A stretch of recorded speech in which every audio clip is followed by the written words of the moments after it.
Uy, alam nyo ba kung anong sikreto ni na Alden Richards at Catherine Bernardo? Kapit lang, dahil may chika tayo. Nakakakilig sina Alden at Catherine sa pelikula. Pero iba pa kaya tayong hindi alam. Sikat na sikat ang pelikula nila na Hello, Love Again, kumita ng 1.6 billion sa buong mundo.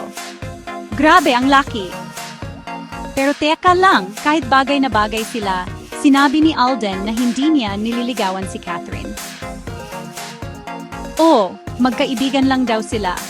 Ang mga fans, may nalungkot, may nag-isip naman kung ano ang ibig sabihin ng post ni Alden, food for thought. Mind your own business. May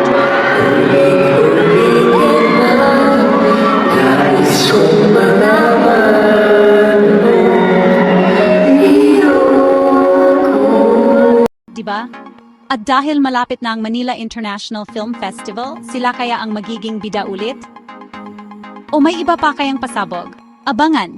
Ano sa tingin ninyo? Magkaibigan lang ba talaga sila o may tinatago silang pagtingin? Mag-comment kayo dito sa baba. At huwag kalimutang mag-like at mag-subscribe para sa mas marami pang chika.